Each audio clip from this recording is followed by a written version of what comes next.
उत्तर प्रदेश के चंदौली जिला पिछले 26 घंटों में खौफ के साए में जी रहा था। एक ऐसा सनकी हत्यारा जो चलती ट्रेन में मौत बांट रहा था।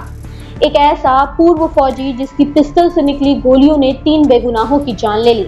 लेकिन अब इस खौफनाक सिलसिले का अंत हो चुका है।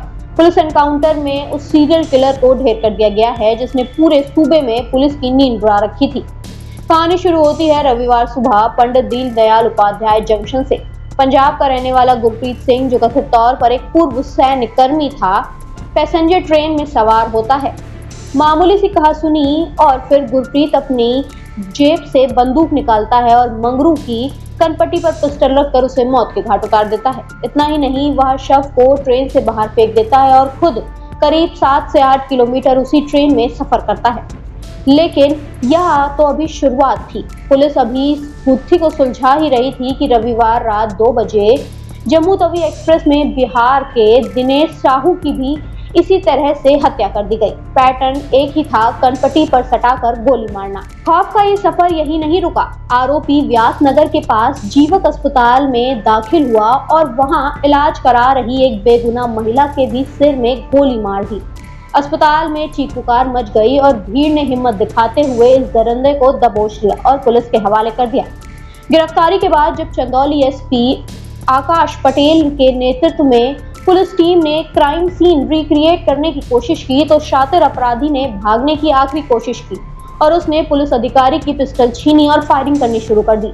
जवाबी कार्रवाई में पुलिस की गोलियों में गुरप्रीत को छलनी कर दिया। अस्पताल ले जाते समय उसने दम तोड़ दिया। शराब पीकर मैं बेकाबू हो जाता हूँ, यह वो बयान था जो गुरप्रीत ने पुलिस पूछताछ में दिया था।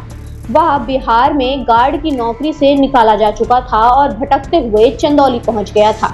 एक सनकी अपराधी का अंत हो चुका है, लेकिन पीछे छूट गए हैं कई सारे सवाल। क्या ये पूर्व सैनिक जो इतना हिंसक हो जाता है और महज शराब के नशे में, उसके पीछे कोई गहरी मानसिक कुंठा थी?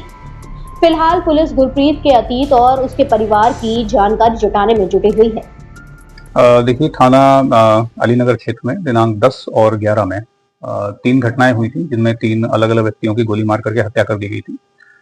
इस प्रकरण में जो आज सुबह का इंसिडेंट था जिसमें अस्पताल में एक महिला की गोली मार के हत्या की गई थी, वहां पर जो अभियुक्त था उसको जनता के द्वारा पकड़ा गया था और उसको पुलिस हिरासत में दिया गया था। इस व्यक्ति से पुलिस के द्वारा पूछताछ की गई थी। उसमें ये तथ्य सामने आया कि इसका नाम गुरप्रीत सिंह है और ये पंजाब में अमृतसर का रहने वाला है और ये पहले आर्मी में था। 2021 में ये आर्मी से पदमुक्त हुआ था। उसके बाद से ये बीती 29 अप्रैल को ये पंजाब से बिहार आया था, जो इसके द्वारा बताया गया कि सिक्योरिटी गार्ड की नौकरी करने आया था और इसके द्वारा ये भी बताया गया कि शराब पीने का बहुत ये लती था जिसकी वजह से इसको नौकरी से निकाल दिया गया था। उसके बाद से ही ये आक्रोशित था और विचलित था। इसके बाद नौकरी से निकाले जाने के बाद 9 तारीख को ये ट्रेन के माध्यम से बिहार जनपद आरा से प्रयागराज और चंदौली इन क्षेत्रों में घूम रहा था। चंदौली में 10 तारीख की सुबह पैसेंजर ट्रेन में इसके द्वारा एक व्यक्ति गोली मार के हत्या की गई थी। इसके बाद उसी दिन रात में, जो कि 11 की सुबह, जम्मू तवी एक्सप्रेस ट्रेन में वहां भी इसके द्वारा एक व्यक्ति गोली मार के हत्या की गई थी और आज सुबह जो मैंने घटना बताई, अस्पताल में एक महिला की गोली मार के हत्या की गई थी। इस सारी पूछताछ के बाद जो जीआरपी की टीम और एसओजी एवं थाना पुलिस के द्वारा इसको जो क्राइम सीन रिक्रिएशन था उसके लिए पहले थाना रेलवे स्टेशन मुगलसराय लेके गए थे।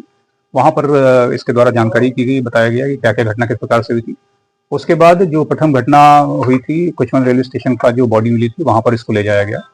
वहां पहुंचने पर इसके द्वारा पुलिस टीम की पिस्टल छीन करके फायरिंग करते हुए वहां से भागा, जिसपे वहां पर घेराबंदी करने के लिए तत्काल अन्य पुलिस फोर्स को बुलाया गया। वहां पे अन्य थानों की फोर्स भी पहुंची। उसके बाद कॉम्बिंग करते हुए जब इसकी घेराबंदी की गई, इसके द्वारा पुनः पुलिस टीम पर फायरिंग की गई। जवाबी फायरिंग में इसको 2 गोली लगी। उपचार के लिए इसको तत्काल सीएचसी भिजवाया गया, जहां इसको जिला अस्पताल रेफर किया गया। जिला अस्पताल में इसको मृत घोषित कर दिया गया है। साथ ही जो घटना के कारणों के संबंध में से पूछताछ हुई, उसके बारे में कोई ऐसा ठोस इसका व्यक्तिगत कारण नहीं था। इसके द्वारा ये बताया गया था कि ये बहुत आक्रोशित था और इस प्रकार से रैंडमली घटनाएं कर रहा था। इन मृतकों में आपस में कोई संबंध नहीं था, ना ही किसी को जानता था। रैंडम रूप से गोली मार रहा था और इसमें आगे पंचायतनामा और जो भी अन्य कार्रवाई है वो आगे प्रसिद्ध है।